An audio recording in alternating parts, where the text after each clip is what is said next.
you might fail a couple times. That's okay. Do your worst idea, and that's probably what's going to get you to like the thing that changes your life.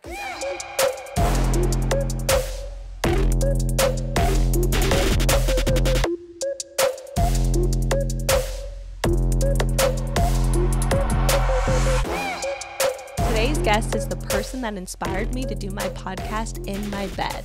Coco Mocoe gets millions of views for predicting trends across the internet, and she's going to be diving into how to stand out, how to start trends instead of chasing them, as well as all the juicy predictions that she thinks are going to happen across social media in this season and beyond. Hey, I'm so excited you're here. Yeah. And I have such a funny story for you. So when I was starting my podcast, I like literally built a full podcast studio upstairs. Wow. And it was like all like, you know, with like seats and everything, and the mics like coming down, all professional. And then I literally that night when I was finally done, because it took months, I like laid in my bed and I was scrolling on TikTok, and you popped up and you said, you're like, yeah, the content that's doing much better is like things that are just like pull you in and like pull the viewers in. And it was a clip of, you were talking about a clip of Hailey Bieber in her bathroom. And you were just like, see, the people are like actually engaged in it because she's in her bathroom. It makes you stop and look. And then I'm like, yeah, why am I doing my podcast so professionally? Like, I'm not like a real professional podcaster, so I don't want to like come out in that way. And then I'm like, I should do it in my bed. And then I literally switched everything. I texted them one night and I'm like, we're changing it to my bed. Oh my God. Yeah. I love it. Do you feel like it feels better? Yes. Like it's just natural. Yes. Yeah. So it's just so funny because you really inspired me for that. So just wanted to let you know. I'm so glad. Yes. I always say like people love seeing celebrities and personalities in settings they wouldn't normally, which is why like Hailey Bieber's bathroom series or like eating hot wings on Hot Ones. Like just any setting that doesn't feel too stiff is fun. And that's like where the internet I feel like is going so much now, because we saw everyone trying to like be a certain way, or people thought they needed to be a certain way to be taken seriously, but now it's kind of like anything goes. I feel like that's like the TikTok era. Like, yes. Yeah, I agree. I know it's really fun to see. I like people sometimes will ask me like, who do you think's gonna get famous next? And I'm like, honestly, it's so unpredictable, but that's what's fun. I'm like, honestly, whoever's doing the opposite of whatever's trendy right now, like they're going to be big next. Wow, that's so cool. Okay, so I want to hop into like really how you got into predicting these trends or seeing what content is doing well. Like what made you get into that? Yeah, so I got into it kind of accidentally. So I studied marketing in college. I went to San Diego State. And I always say, like, I would have done marketing for anything, like lawnmower company, whatever. I didn't care. But I replied to a Craigslist ad years ago, and it was, they didn't even have the company name on it. They were just like, we interview like some celebrities and influencers, like can't say the name. And I was intrigued. I'm like, oh, what's this? I applied and got it, and it was Famous Birthdays, which is so funny. Yeah, because it's such like a kiddie website. But at the time, they were the only ones really interviewing these like Musical.ly and like influencers and like the dance mom kind of girls. So I was there, and they hired me because they needed someone to run TikTok. They already had like their YouTube person, their Instagram, Twitter. So I got on the TikTok. This was in like 2019. And the CEO, he was like, if you see anyone you think that's going to be famous, like just invite them in. And so I realized I had a knack for it because I invited in Charli D'Amelio when we were her first ever interview. And the video got millions of views. And I think it was because no one had heard her voice before, because she only did dancing TikToks. So yeah, so that video, and then a few videos I produced with the D'Amelios, like one of them has, I think, like 40 million views on YouTube. Wow. And like going to the Sway House, just kind of with those people, I was getting the knack for like who was going to be big. And then I was recruited from those videos. I went over to BuzzFeed for like 3.5 years and just worked with them on more of like a high level. But that was how I realized I had like a knack for it. It was just kind of an instinct. Yeah. Those are two really big companies, so that's awesome. Yeah, thank you. I know, I feel like I got lucky, but I just kind of found something that no one else was doing. Yeah. And I was like, I'll just be known for this. Like at the time, no one was doing TikTok, so yeah, that's cool. And then you just started making the videos, kind of showing why you think content is doing well and why. Yeah. Well, it was funny when I first started my TikTok, like a couple years ago, It's like a part of people say, like my followers say it's the Coco Mocoe lore. I was doing tarot videos because I was so into tarot. Like me and my friends would do tarot. Yeah. And I would do these like tarot and astrology videos. And then I realized they were like teenagers doing it way better than me. And I'm like, okay, the witch girls are in good hands. Like I don't need to do this anymore. And I was like, I need to rebrand. Like, what should I do? And I told my audience, like, I think I'm going to come back to the internet in a different way. I just don't know what yet. And then one day I was getting ready for a meeting at work and I was like, let me just spend 5 minutes. Like in this meeting, I'm probably going to talk about trends. Like, let me just make a video talking about that before. And it was the one where I was talking about like the Tumblr aesthetic was going to come back. And that video just like changed my life. Like it was like overnight. I feel like everything changed. So that's so cool. That gives me goosebumps. I love that. It's cool when you kind of like take a moment, because I feel like I've seen this before, like when people are kind of like forcing their content and then they feel like they need to like be so consistent and they're kind of forcing something that's not really working. Yeah. Like taking a moment and stepping back and like letting inspiration come to you is so huge. Yeah, I think one of the most important factors of like creators that exist for a long period of time, they're always able to evolve and they know when to evolve. Like I always think like every 6 months, I'll tell my audience like, okay guys, I'm like, I need to just like switch things up. You might see me doing something different, but it's so important to like longevity. Wow, that's interesting. That's cool. I never really thought about that, because that was going to be one of my questions for you, is like, how does a creator stay relevant? But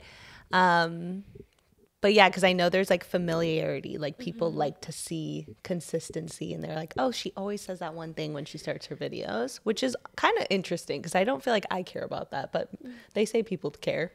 Yeah, I know. I have like an intro that now I'm like, I get like, I'm over saying it, but when I do say it, the numbers don't lie. It just, the videos do so well. Like when I meet people on the street, they'll like say my intro to me. Yeah. And, like, I think it's kind of hypnotic, but like having those repetition things, there's this this term in marketing, it's called the stickiness factor.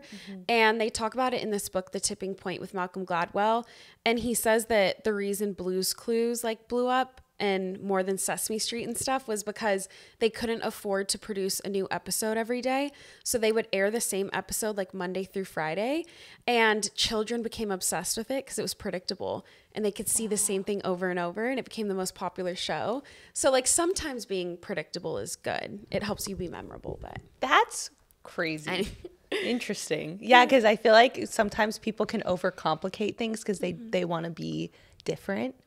And then it's kind of like they're trying to do their content in a way that's like, oh, I want to stand out and be unique. But then it's almost like then you see someone go viral for like the stupidest thing and you're like, that was so easy. Yeah. And I always tell people too, I'm like, be okay with failing. Like, you're gonna have some cringe, awful videos. But like I always say, like that one video that changes your life, there was probably like 30 videos that you privated or like were embarrassed of that got you to that one video that changed. So like be okay with like also missing the mark, because that's part of evolving, is like failing too. That's so true. That's so true. So what are some trends that you totally predicted were going to happen? Yes, this is like one of my favorite questions. One of the ones that happened, sometimes I think it's not even predicting, it's like manifesting or giving like the celebrity an idea. Well, one of the overarching ones was over a year ago. I was like, it was the clean girl aesthetic. And I was like, I just feel like we're going to see the opposite, like Tumblr grunge. And now and I said specifically, it was going to be makeup that it's going to look like they're wearing makeup from the night before. And it's going to be like a subconscious social status to be like, I went to a party last night. Like I still have on the mascara from last night. And that the Tumblr thing came back. And then even like, I don't know if you've seen Saltburn. It's like, not yet, but okay, everyone's talking about it. I won't give you a spoiler, but there's one girl in it, the sister, and she's known for this like makeup that looks like it was left over from the night before because they're always partying. Anyway, so that was a more overarching one. And then one that was like really specific was Kylie Jenner, like over a year ago, was having some issues where people were just saying like she wasn't relatable and stuff. And I was like, I feel like she should do a series where she's like in the car. I remember watching you say this forever ago. Yeah, I was like, she should do a series where it's like Kylie in the car and it's her doing her cosmetics. And there was some like pushback. People were like, obviously she's not driving to Ulta, like she has her products, whatever. But like within 2 or 3 days of my video going viral, she was like, "Hey guys, I'm starting a new series called Kylie in the Car." And I was like, "Whoa." People were like, "I wonder if," yeah. So that's like one that was super like on the nose, that sometimes I do think I'm like, I wonder if they like saw that video. They definitely did. Yeah. For sure. It seems crazy to say because you're like, Kylie saw it, but she definitely saw it. Imagine how many people work on her team too. Right. That would be like, hey, did you see this? Yeah. Even just their team seeing it. Yeah. Yeah. So when pitching a viral concept, can you talk about the strategy of bad ideas only? Yes. Oh my God. I love it. You guys see like in the depths of my videos. So it's actually a concept that I was taught when I was at BuzzFeed. And, I worked with people that were really brilliant from like the YouTube days, and they, going into brainstorms, they would tell us like, if people were really overthinking it and stuff, they'd be like, bad ideas only. Like, everyone throw out your good ideas, tell us the worst idea you have, and then we'll work from there. And it's probably going to be the most viral idea. So that was where bad ideas only came from. And whenever even like I'm with clients or whatever, a lot of them will get in their heads, especially if they already kind of have a bigger audience. I think they get like stressed out that they're gonna like more eyes are gonna be on it. And I'm like, just like, you might fail a couple times. That's okay. Do your worst idea. And that's probably what's gonna get you to like the thing that changes your life. Because everything that feels like a bad idea, it instinctively feels bad because you're going against the grain, but that's how you stand out. If it's a good idea, it's probably because 10 other people have already done it. So you're not really going to give people anything new. That's interesting. Okay, give me an example of a bad idea that you guys saw that did actually good. Yes. I guess one bad idea that was like more of a personal experience with a client is I was working with Landon Barker. He's like I'm like, I don't have to explain, but like he's big. And he talked about this on the BFF pod too. So it's not like a secret anymore, but he had his first music video coming out. And in the video, he gets in like a fight with an actor or whatever. And so when we were on set, I got some photos of the fight that looked like it was an actual fight. I made sure there weren't like any camera crew in the background or studio lights. And then the photos were leaked as Landon had gotten in a fight at a house party, and it was this big deal. And so the day of his music video and song coming out, he was like, okay, I'm finally addressing the rumors of the fight. Like, go to my Instagram story. And then that was like the announcement that it was really all just for this music video and song. And so that was kind of an idea that I think was unconventional and probably, like luckily his team gave me kind of free reign. But I think in any conventional boardroom, that would have been really hard to sell. Yeah, they're like, no, if he gets in a fight, that's going to look bad. But yeah, that's cool. It's like bringing attention back to him. Yeah, and it made sense for the music video. Like, it was part of the story. So it kind of just added to like the excitement around the video. That's so cool. I love that. Okay, so what is the 3B method when making content for social media? So the 3Bs stand for bounce, bank, billboard. And the bounce is... It's essentially a way to work smarter, not harder. I think when I'm talking to even like brands or new creators, they get really in their head about like needing to make new content for every single platform. And while I think that's good in the long run to get like that first momentum, just taking TikTok, like the trickle down from TikTok, which is the bounce. So just copy and paste your most viral videos from TikTok over to Instagram, YouTube Shorts, whatever. And then bank is like, if you have a video that goes viral, for example, for me, I did a video I called it like the Hollywood hair theory, and how anyone who becomes an icon, they have really like a memorable hairdo the moment they become a household name. And that video did really well. I was talking about Ice Spice. So the bank, I was like, okay, let me go back to the drawing board and get like 3 more ideas from this format. So then I made one about like Billie Eilish, and it did really well. So that's the bank, where you're just banking ideas from the umbrella of the one that already did well. And then billboard is figuring out where you get the most attention to like do call to actions.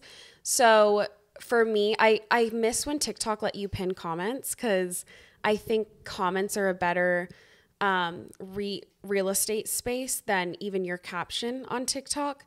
But figuring out your billboard. So for most people, it is the comment section of their most viral TikTok. So going there and saying like, you know, full video on YouTube, or I talk about this more on my Instagram story, whatever it is. And yeah, just figuring out like where the most eyes are and using that. That's really cool. I love that strategy. What's the best way to capitalize on a video that's going viral? Oh, yeah. That's so number one, comment replies. If we're talking about TikTok, I think comment replies are the most like underused thing on TikTok that bring so much attention. One creator that I always think of who is so great at this is Jake Shane. Do you know Octopus Lover? If you guys know Tense Up. Oh, he's the creator that went super viral recently he would have people comment like scenarios and then he would act them out in like a funny way. So it'd be like, you know, a president finding out they didn't make the cut for Mount Rushmore or whatever. And so he went viral because when he started like blowing up on TikTok, I went back down to his video. Like I just hyperfixate on these things. And the video that he first posted only got 50K views. And he was like, hey guys, just tell me scenarios to act out. But it was his comment replies to that video that were getting 20 million, 30 million, 40 million, like working with the Jonas Brothers, like working with Coca-Cola, like getting invited to events. So I think comment replies is one of the best ways. If you have a video going viral, like challenge yourself to reply to like 3 to 5 comments and just see what happens. And then probably also comments replying with something that people would respond to. Yeah, exactly. Not just like, thank you. Yeah, like if people are asking a question. Yeah. And also, I also think comment replies don't feel as forced. Like even if I'm doing a sponsored post for a brand, I try to work into like almost every creative that they'll let my video be a comment reply, because then it's still an ad and I'm disclosing that, but the comment reply is making it feel like it's just an extension of another conversation and not like an awkward brand deal that doesn't fit. That's cool. So you basically like do a video for a brand, but then at the end you're like, let me know what you think about this or whatever.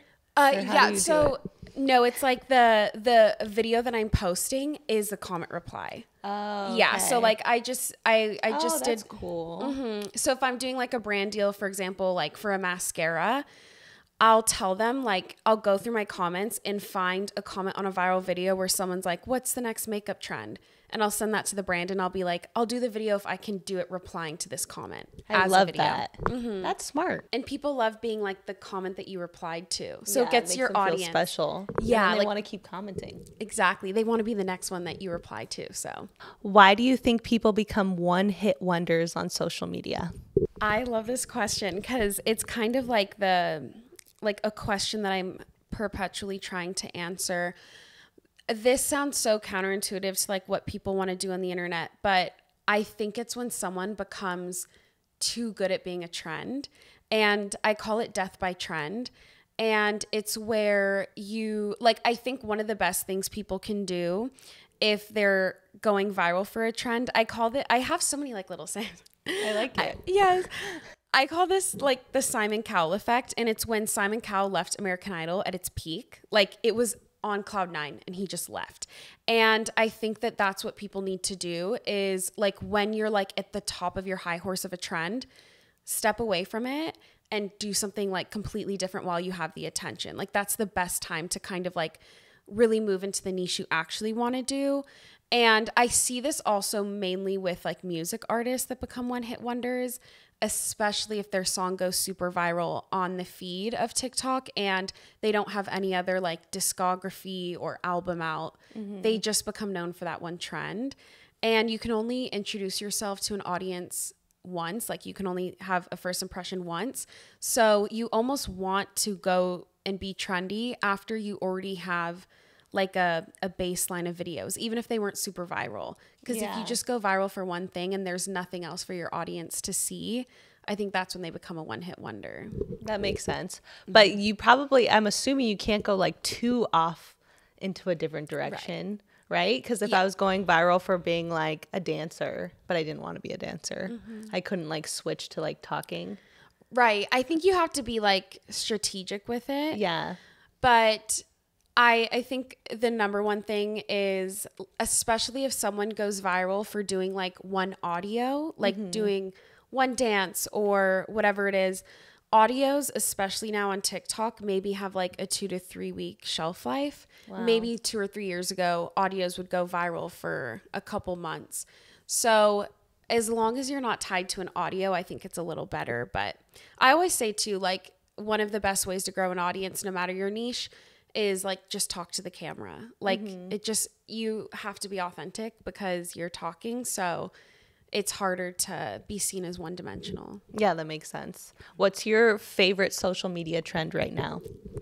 Ooh, I think my favorite trend is there's a couple people growing on TikTok right now. There's one girl, I just was talking about her in a video. Her name's Justine's Camera Roll, and they create vlogs on TikTok and edit them. And it feels very reminiscent of like a 2017 vlog on YouTube.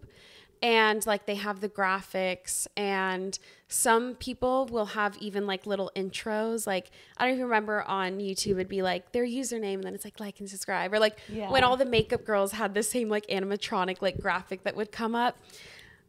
So I think right now, like my favorite trend is people leaning into like longer vlogging content. Cause I just think we're going to see vlogs make like a really big comeback on TikTok in a way that they used to be really big on YouTube. Yeah, that's interesting. I kind of seen that too. Like people are just really, even the get ready with me makeup thing is just you hearing about their life. So it's kind of like vlogging. Yes. Yeah. Talking to camera, like Monet McMichael, really great at that. Or even like Alex Earl. I always say, like, I think with Alex Earl, she wasn't really even a makeup girl. I think she was a lifestyle girl that just happened to be doing makeup. So what was really, I think, viral partly about her videos is she was never like forcing the products on anyone. Sometimes you wouldn't even see exactly the product she was using. It would just be a passing by moment. And then the comments would go so viral because they'd be like, what was the blush she used? Does anyone know the blush she used? Like, does anyone know the name of the blush? That's smart. Yeah. And so because it was more so just her telling a story, but I think the algorithm was pushing it out to makeup people because she was doing her makeup. So she kind of was hitting two buckets. Yeah, that's interesting. Okay. Do you think that trend chasing is a good way to grow on social media?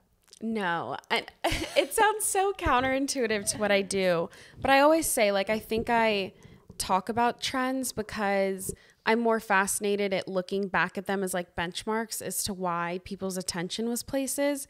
I think the best advice is don't chase trends, but pay attention to them so you can give people like what they're missing, like a variation of the trend that no one else is doing yet. So I do think trends are important. I think they get you in the algorithm and stuff, but you should only participate in a trend if you're doing it in a way that no one else has. Like, no one's going to follow you because you recreated an Addison Rae video, like, to a T. They already follow Addison Rae, but they'll follow you if you recreate an Addison Rae video, but add an irony to it, or add humor, or do it deadpan, or do something different that wasn't in the original video. So chase trends just so that you can give people, like, you can be right there as it's growing, but then give people like something that isn't already happening within the trend. Yeah, that's cool. Yeah, like to tweak it a little more and probably come up with good ideas. Yeah. Yeah, that's cool. Is each social media its own language? YouTube, TikTok, Instagram? Yeah, 100%. I remember, like, when I was in college, they taught us that every platform is its own language, and also that the language is constantly changing. And so with like social media experts or marketing experts, part of what they're getting paid to do is, I always think like part of being a good creator is like 90% just listening and being quiet, and only 10% of it is actually making the videos. And with different platforms, like, one analogy I use too is every platform's different, and I think of them as like house parties. Like, this sounds so random, but they're little house parties. And what I tell people is, like, if you want to be cool on TikTok or cool on YouTube, if you show up to a gathering and you walk up to the cool kids and you're like, you should love me. I'm so cool. Like you have a megaphone. You're like, I'm the funniest person ever. Like follow me, love me. They're gonna be like, who is this? Like they're just gonna like ignore you. But if you show up, you walk up to the circle, you're quietly listening to what they're saying, you're taking it in. And then if they bring up a topic and you have something of value to add and then you chime in, they're going to respect you more. They're going to be more welcoming. So yeah, I think every platform is not only its own language, but it's also like its own little social groups. And you have to not just be yelling at people, but also be taking in what they're saying and then contributing when you can. What would you say is TikTok's like language? Their language, yeah. TikTok is, of course, just so Gen Z. Yeah. Like Gen Z has their own linguistics and slang, and I don't know. It is funny because I'm right on the cusp. I'm 27. I was born in 96, and I think I teeter on both millennial and Gen Z, especially working at BuzzFeed. It was like very millennial, like the humor. And then with Gen Z, I think it's interesting because Gen Z is very critical of slang and things that millennials have done. But I'm like, well, you guys are kind of doing them too now. Like, I don't know. I think every generation just goes through that like cringe, like I'm on top of the world kind of thing, and then they maybe look back and they're like, oh, like we weren't as unique as we thought. Yeah, which is okay. But yeah, that makes sense. Definitely. I see that like Instagram is trying to be more like TikTok, like their reels and stuff. Yeah, and they're actually giving creators more views on reels now. Yeah, if they're consistent. Sometimes I wonder if it's like a little inflated. Like I think that, I don't know for sure, but I think it maybe happens sometimes on most platforms where when they want to get like creators excited about posting, they're like, oh, look, you got 10 million views. But I'm like, I don't know.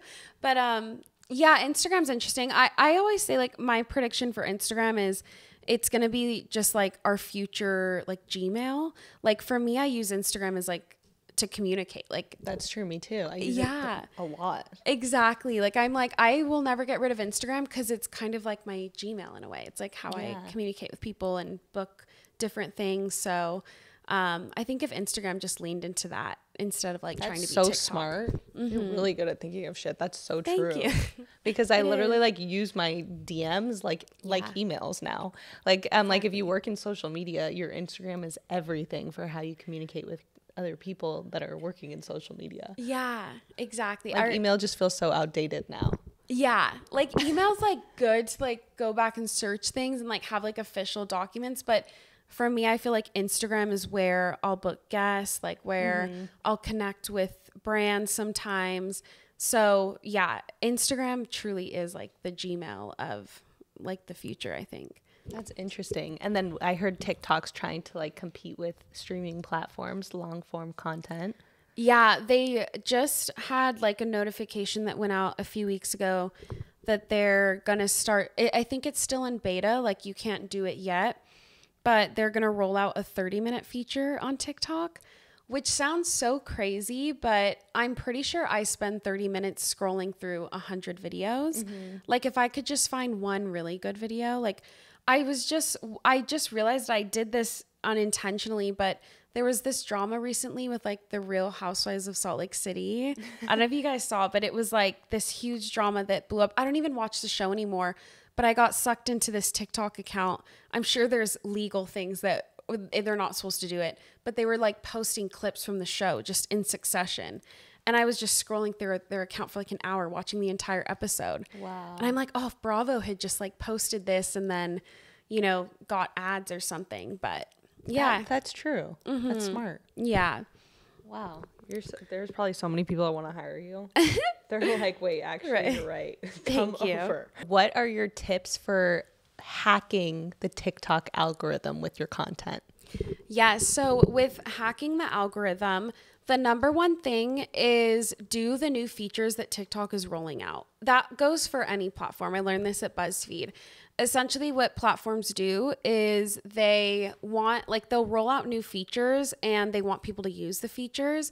So they'll push out the accounts that are doing it. So a good example on TikTok is, I've seen this happen with my own account. I've also seen it happen with branded accounts or people I work with where for whatever reason, like TikTok really wants their live streaming to be big. I think, again, it's them competing eventually with like Netflix. And like, I think TikTok wants to be like live cable television was in the early 2000s, where like you tune into American Idol at 7 p.m. and then you go over to another channel to tune into Bachelor. But anyways, so with TikTok, one way to hack the algorithm is if you have a really important video going up, like a branded video or something. This is just my observation. Like TikTok's never confirmed it to me. I don't think they ever will, or if it even exists. If you go live for like 30 minutes, your most recent video gets pushed in the algorithm. Wow. So post and then go live? Post and then a few minutes later go live Wow. in your video. And I'm pretty sure it's what happens because when I like stop the live, the video slows down. Maybe a few days later it'll pick back up, but I'm like almost positive the algorithm's pushing the video while you're live. Wow. But it just goes for like any feature. Like on Instagram, if you add the polls that they do or the questions or the add yours, like those little buttons on stories, I'm pretty sure they push your stories out to new people because they just want people to see that all these cool people are using the features, and you should too. That makes sense. Have you seen any trends with podcasts? I know podcasts are becoming really saturated. A lot of people are doing podcasts now. What do you think, for an example with my podcast? What should I do differently? I obviously am in the bed. Anything? Yes. So I think specifically with podcasting, and like I myself I have my own podcast, and like growing it is so different than TikTok. It's such a different beast. But one thing that I think we're going to see with like a TikTok blowing up, more of like an overarching, is again, like I think like live streaming, but someone showing the behind the scenes of creating a podcast. Like even if there was a phone in the corner of the room that you're not even acknowledging, it's just like a fly on the wall. Wow. Like I think that would be a way to hit a new audience, because like myself, like filming YouTube videos, and I have a couple cameras. I was just like at a Walmart trying to get a camera and it was sold out. And it's like those kind of things are so difficult when it comes to creating content. I think TikTok is very quick and like instant gratification, but people are really fascinated at like this new level of content, which is like podcasting, YouTube. And if someone just like sets their phone in the corner of the room, I think people would be fascinated to see like how many lights there are, like what are the microphone setups, like how many producers are in the room, like that kind of thing would be so fascinating. Yeah. And you don't even have to acknowledge the camera. I always say like live streaming, it's more about companionship than entertainment. Like they just want to be in the room with someone. And I was like doing a video recently, and it was for YouTube, but I just put my TikTok live like in the corner of my desk and didn't acknowledge it.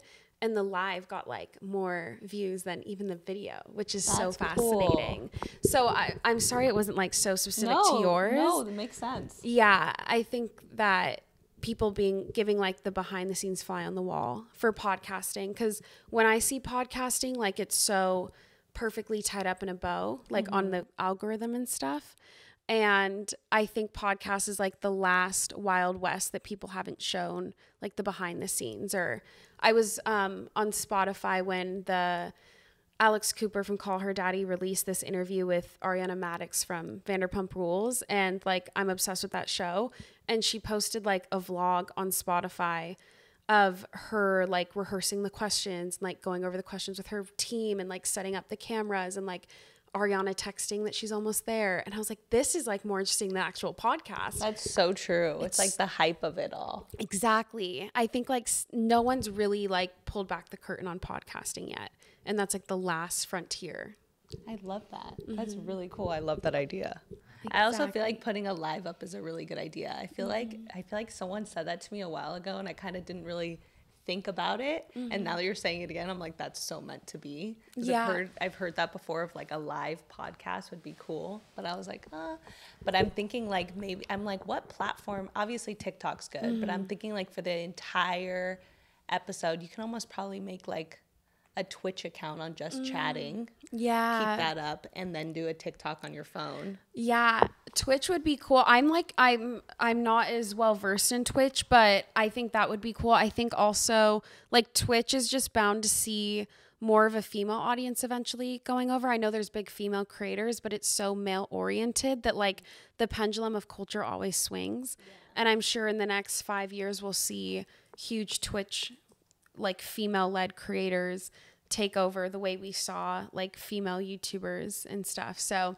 but yeah, live streaming, even like people are afraid of live streaming, and I'm like only do it like if in a comfortable setting, because there's some like, I guess like celebrities, I wouldn't advise them to go live. I'm like, we don't have to do that for you, just in case. But they're like, if it's already like a pre-planned podcast or something, I feel like, then it's safe. Yeah. Do you think drama and controversy is good for brand building? Yeah. So it depends on the person. There is this term in marketing that some people use. It's called controlled controversy. And it's where I think sometimes like the Kardashians do it, maybe not even on purpose. And it's where if you're going to do something, or maybe even there's heat on you for something else, the person will create a controversy that is a little bit lighter, that kind of pulls attention away. So that is a thing that it's like an actual strategy that some people do. I don't think it's always like the best, but I do think it just depends on the person, and it is okay if it's part of your brand. And so what I mean by that is someone who I think kind of fumbled this strategy was Matt Rife. And like what I mean by that is he could have really leaned into being like, and I think even when I was listening to the Cancel Pod, like Tana and Brooke were talking about this, where he could have really been like, yeah, like, I don't care. I made these awful jokes, but like, that's my audience, like whatever, like I'm, guns blazing. But with him, he kind of went full crazy stand-up sketch, like with the jokes. And then he started to get like offended when people online were responding. But like if his personality was to not care, then he should have been like not caring, not picking fights in the comments of like plastic surgeons or like 6-year-olds responding. So I think that it is okay if it's your personality and that like it's part of the bit that you're playing. I don't think it works for everyone, but I will say that when someone does have a little controversy, usually it happens on accident most of the time, and then they lean into it. But I think it's better than being seen as this like perfect angel. I think that's sometimes the kiss of death to a career. And it's kind of like what unfortunately happened with like Ellen DeGeneres, where her show's name was Be Kind. And I think she got like way more hate than, male comedians that had shows that had the similar behavior, maybe because she was a woman, but also like her whole persona was like, I'm so nice. Like I'm just kind. And so audiences couldn't grapple with the idea that that wasn't actually who she was. But if she had come out of the gate and been like, yeah, I'm like a little messy sometimes. Like sometimes my show's stressful. Maybe when the news came out, people wouldn't have been as upset about it. Yeah, that makes sense. Yeah. Like if you are just like, yeah, I'm kind of like problematic.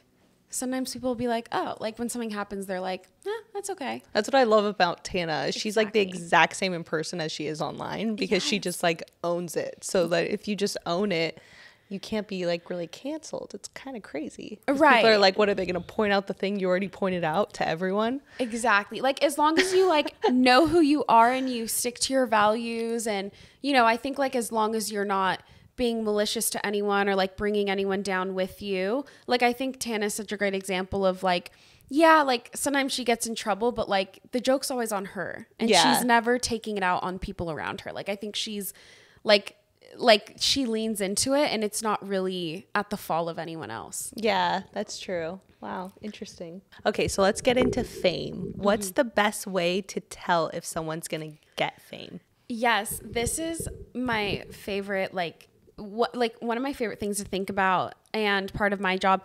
The number one factor I look for if someone is going to transcend fame, because there's people who have 10 million followers on TikTok who I've met, and I'm like I'm sure they don't know who I am. I don't know who they are. Like I'm like, are they famous? Like, but it is if you're transcending your own audience. And so what I mean by that is, the moment I think someone's going viral or becoming famous is if they're being talked about by like a third party or in like a third point of view. So what I mean by that is they're not talking about themselves, and it's not like their friend talking about them. It has to be someone on the outside. So for example, when Charlie D'Amelio started blowing up and we got that first interview with her, like I didn't really have a name for it, or I didn't understand this instinct back then. But looking back, part of what gave it away was a ton of people started duetting her videos. Like other random kids were duetting her videos, being like, who is this girl? Why does she have the hype? And I was like, that's interesting. Like other people are talking about her now that isn't like her friend or her sisters or whatever. So that's one way. Also, another version of that is if media companies are writing about you, like news sites. And that's how some people, I think, also kind of fake it till they make it, is they'll like hire a publicist and then they'll get a bunch of like write-up features in I've seen that too, publications, and that kind of convinces people as well that they're famous. So I think the number one factor, like for me, the way I found out about Alex Earl wasn't even through her videos. It was because I was seeing other creators talking about this girl named Alex Earl. And I'm like, who is this? Like, so that's like when you're really transcending. Yeah, that's so interesting. That's really true. Yeah, then you're like, okay, I'm now seeing this person being discussed. Yes. Something's going on here. What are similar qualities you notice about people that are famous? Yeah, so I think number one, they're consistent in the sense that like so much of fame, there's this quote, I think it's from Mark Cuban on Shark Tank, and he's like, it takes 10 years to be an overnight success. And some people do get famous when they're like teenagers, and are they able to sustain it? Not always, but people that really are able to like stay in the public eye, they're consistent in the sense that like they keep showing up, like whether people want them there or not. Like sometimes they'll have controversies online or whatever, but they just like because they just love the art of creating or whatever it is. Like they just continue. I think that's similar with actors or musicians, is like they 99% of the time are doing it when people aren't even watching. So the moment that they get lucky, they have the skill and kind of the stamina to withstand the attention that they're getting. Whereas sometimes people will have a stroke of luck and get attention on them, but they don't really have the muscle or the wherewithal to like withstand that fame. So I think it's that. I think it's people who are doing it for the love of it. And so because of that, they're consistent. And I also think part of it is, again, like people who are willing to be different, because so much of fame and attention is doing something that no one else is doing. And so they're like, I think just so many people make the mistake of like copying like whoever's popular at the time. But the people that I think are going to become famous are the ones who are like kind of paying attention to it, but then doing their own thing, doing something so different. Yeah, that's so true. And you know what's another crazy thing that I've noticed too is like you also have to be so okay once you're getting a following of hate comments. Like you just have to be cool with it. Yes, I was actually so impressed when I'm sure you know her, Trevi Moran. Oh yes. Yes, I interviewed her for a podcast recently, and just like, because she's been in the public eye and on YouTube and then like X Factor and all this for years. And I remember like after we were both posting TikTok clips, and I was like so stressed because people kept saying I have like a greasy forehead, and I do, but I couldn't help it. I was like, it was a long day, I was sweaty, and I'm filming for hours. Yes. And I was telling Trevi, I'm like, okay, I might like mute these words where people are saying like I have like a greasy forehead and stuff. Like, is there anything you're worried about? And she's like, no, like if they're sending hate comments, like it'll help the algorithm. I was like, wow, like that's like so true. Like they're just so mentally strong to know who you are. That it's like, well, if they're saying it, it's okay. Like that's so true. Yeah. Yeah, you have to like totally own it. It's wild. Yeah. I've seen that with them before. I'm like, dude, I don't even think some of the big, like most famous people I've met, I don't think they're even really, they're like, they almost are so cool with you hating on them because they know like it, if anything, it's helping them. They're like, all right. Yeah. I'm like, okay, you don't even care. I know. I think they also have like a little bit, I think a lot of people that are in the public eye like that they have like a good sense of humor about themselves. Like, I think it's just like, for me, I always joke that I grew up in an Irish household, and like the Irish way of showing love is just like insulting you. And like, for me, I'm like, yeah, I'll get hate comments, but like, I'm sure it's, my aunts or uncles have already said I had a greasy forehead. Like, I'm like, I'll be okay. So yeah. I think for some of them, it is just like, they kind of take it with a grain of salt. Yeah, that makes sense. Do you believe in industry plants? Yes and no. I think that industry plants aren't as easy as people think. I think if industry plant was like a formula that actually happened, I think we would see so many more famous people. I think that when I've had conversations with big companies that have these budgets, I'm like, they don't really even know like how or why certain things go viral all the time. I think what happens is someone gets attention for whatever it is, and it's the record labels, and some people have access and privilege to more things than others, and they're able to like put the money into it and like sustain it.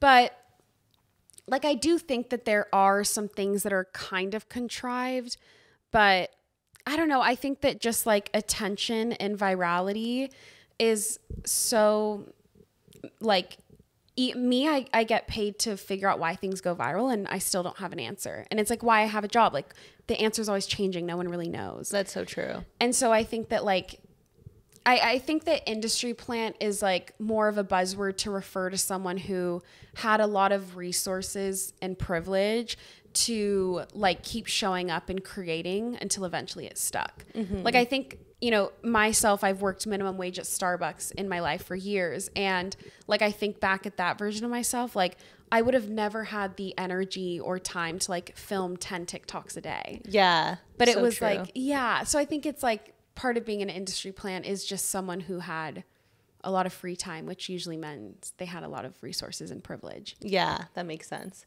What about like that girl, Bobby? I know you've talked about her before, Yes. and a lot of people have said that she's like planted because it like she like right away was with celebrities. Yeah. So Bobby is so fascinating to me. I don't think she was an industry plant. I think that it was, and she's even said it like it was kind of a stroke of luck, but I think the reason it looked like an industry plant, and this is actually a crazy story, but when I first started hearing about her, it was when she started teasing the Drake interview. Like it hadn't come out yet, but it was supposed to come out in a few days. And so me and my friend Nikki, like we would meet once a week to film like Tik Toks and stuff. So my TikTok for that day, I had a little Google Drive like with my notes about Bobby. And I was going to say to Nikki, like, you know, have you heard of Bobby Althoff? Like, here's the research I did. And the night before that, I was on her YouTube channel, and she had like a good amount of videos up, and it was her interviewing different like comedians. Like one of them was Colleen Ballinger, which is so crazy, like pre-scandal. Wow.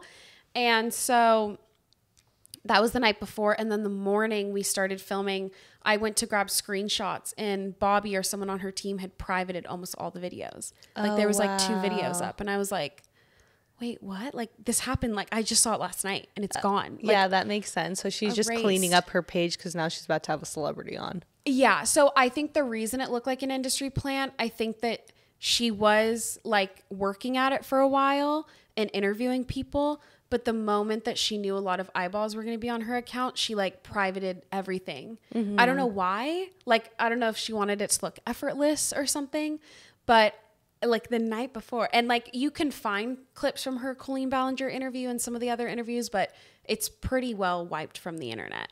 Interesting. So I think she just like cleaned up her thing. So people thought she was an industry plant because it looked like it happened overnight. Yeah. But she really just privated everything that happened up until then. It seems, allegedly, I don't know, but wow, interesting. Yeah. So what is the Halloween costume theory? So that is the theory that in pop culture and marketing, you're not going to become famous unless you have a very distinct look that someone could recreate as a Halloween costume, and like someone across the street, like a stranger on the sidewalk, would know exactly who it is without having to ask you. So good examples of this are like Marilyn Monroe with the white dress, or they do it with movies sometimes. So like the Midsummer, like flower crown, or the Squid Games like tracksuit, like, or even like Ice Spice, who blew up this year, like the red curly hair and like the chain with her face on it. Like Michael Jackson was another good example of it. Like I think people who are in the public eye and become these larger than life personalities, like they know that they have to hit these really distinct moments either through music videos or movies or whatever it is to like become a part of the culture. I think another example is like Taylor Swift with like the red lipstick and like blonde hair and some of her music video looks or her Eras looks. Like they were recreated as Halloween costumes and you knew exactly who it was. Yeah, that makes sense. That's cool. Yeah, I never really thought about that. Who are some creators and celebrities that you love to follow? Oh, I love to follow, like one that comes to mind is like I mentioned earlier, Jake Shane. He's really funny and he does like the comment replies. I really love Julia Fox on TikTok when she's active. Like, I don't know, she's just very candid. I think it's something that, I don't know, I feel like she doesn't post as much now, but she's just so refreshing for like what you would think of as a celebrity. Another one is just like Tana Mojo, like canceled pod. Like I followed Tana forever. I think she's refreshing because she is kind of like sometimes she makes mistakes, but owns it. And I think that's just so different from what we usually see. And I'm trying to think of like any other really big celebrities.